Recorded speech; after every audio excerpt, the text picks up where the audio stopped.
太解气了！前2年还嚷着脱钩断链要把这个工厂搬到东南亚那帮洋巨头，现在正连夜买高价机票往中国赶，订单像雪花一样砸回来啊！结果咱们的工厂老板却冷笑一声：“这单子我不敢接。”这到底是咱们架子大，还是看透老板那副嘴脸？大家好，我是小懒，今天咱们就扒一扒这场让全世界怀疑人生的供应链大反转。2020年的3月咱们这个中国制造业的 PMI 指数强势冲到了 50.4， 很多人看完可能就是大拇指一划就过去了，觉得不就是一个经济指标嘛，有啥大惊小怪的？但是我告诉你在这个数字背后掩藏着一场惊心动魄的全球供应链大逆转，甚至可以说这可是过去2年来欧美国家处心积虑搞的那场去中国化运动正式宣告破产的铁证。那个时候去中国化这个词在欧美商界简直就是免死金牌啊！你要是一个跨国公司的 CEO， 开年终总结大会的时候不提2句往东南亚转移产能，你都不好意思跟股东打招呼。在他们那套充满偏见的 PPT 里越南和印度简直就是老天爷赏饭吃的完美备胎。你看越南离中国近，方便承接转移，这印度人口呢世界第一，劳动力便宜的像白捡一样。在这些欧美资本家眼里，中国能干的活东南亚照样能干，而且成本更低。于是呢，一场浩浩荡荡的跟风大迁徙开始了。最典型的代表就是苹果公司了。大伙儿想想苹果全球80%以上的供应商都在中国，咱们的长三角、珠三角那是给苹果建立一套全宇宙最高效、最精密的供血系统这库克只要打个响指，几十万中国工人能在1天之内把几百万 iPhone 组装好打包发货。可是苹果呢，非要硬着头皮迎合政治非要跑去印度建厂，非要把这个产能转去越南。不仅是苹果什么三星、富士康、耐克、阿迪这些大厂就跟中了邪一样，一股脑往南跑。一时间这个西方媒体疯狂的唱衰咱们仿佛这个中国制造业这艘巨轮马上就要沉了。可是现实这个东西专治各种不服，老天爷给他们准备的是一套极其残忍的连环大耳光。咱们先说越南那些把真金白银砸在越南建厂的欧美老板，做梦都没想到打败他们的不是竞争对手，而是没电。2025年的夏天，越南遭遇了极端高温，随之而来的就是电力大崩溃。各位，你知道缺电缺到什么程度了吗？可不是晚上让你点蜡烛那么简单那是整个工业区直接瘫痪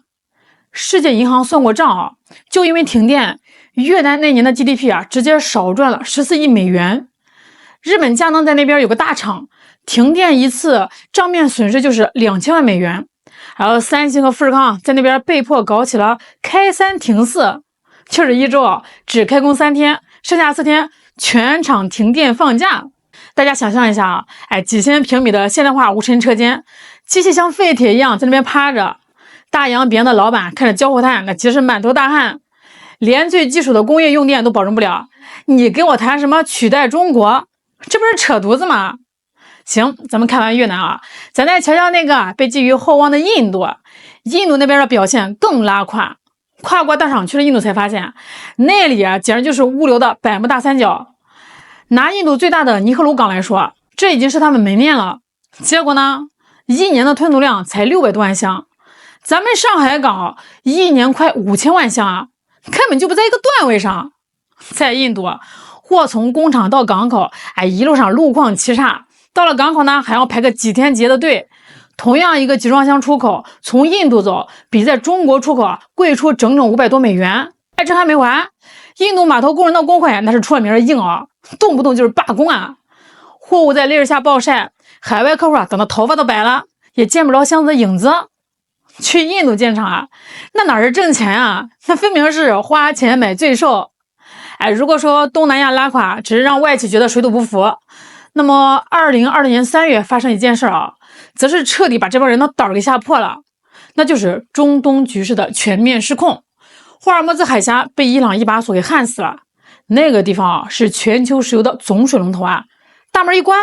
国际油价就像2踢脚似的冲破了110美元大关。这个变动对于东南亚的代工厂来说简直是灭顶之灾大家要知道越南、印度所谓的制造业本质上是2头在外的组装厂。原材料靠进口，产品靠出口。现在中东一乱不仅是油价涨，运费翻倍，连原材料都跟着疯涨。这些国家没有完整的工业体系来缓冲，通胀压力瞬间拉满，工厂是开一天工就赔一天的钱。那一刻欧美的老外们终于彻底醒了，什么意识形态什么脱钩通通被扔进太平洋。在生与死的利益面前，资本是最诚实的。他们猛然发现，在这个黑天鹅满天飞的魔幻世界里，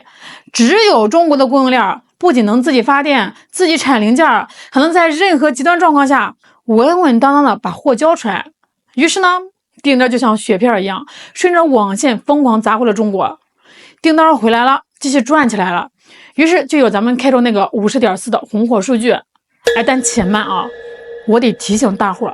千万别被这表面的红火给骗了。这波红利根本不是谁都能吃的。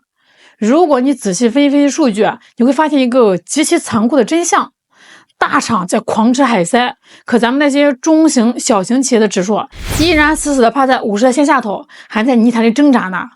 很多这个中小企业的老板看着满屋子的订单，心里面急得像着了火呀，可就是咬着牙一跺脚，这单老子真不敢接。有人就纳闷了，这送上门的钱为啥不赚？老板傻呀？真不是老板傻，是现在的生意场太流氓了。首先原材料一天一个价，工厂生产成本飙升，但是那些海外客户精得跟猴一样，他们拿着单子在全球比价，你只要敢提一句涨价，他们立马甩脸子，不降价我就找别人去。接了单机器一开累个半死，最后算账还得倒贴钱，这种赔本赚吆喝的买卖哪个正常人愿意接其实就是看透老外的本质。为什么老板们拼命让员工加班却死活不肯招新工人？因为中国老板心里面门儿清这波订单潮是怎么来的？是因为老外真心觉得咱们中国制造好吗？错，是因为外面打仗了，断电了，他们跑来咱们这儿躲雨的。老外就是彻头彻尾的渣男，今天外面风大，他们跑来求你，明天雨停了，他绝对会再次把这个订单重新转给便宜的东南亚。如果你现在扩产招人，等3个月后订单一撤那些房租、机器折旧、员工补偿费谁来掏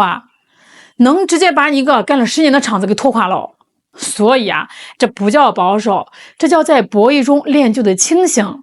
没利润的热闹咱宁可不要。那聊到这儿，肯定有朋友担心那照你这么说，这些订单早晚还得走咱们中国制造业是不是就真没戏了？如果你还这么想那对现在的中国工业真是一无所知了。2008年咱们确实靠回流订单救过命，但那是18年前的事那个时候咱们卖的是袜子、衬衫、打火机就是纯纯的苦力钱。那种活东南亚呢它确实能抢走，但2026年的中国制造早就换了骨头了咱们现在的核心王牌是什么？是横扫全球的新3样：新能源车、光伏、锂电池。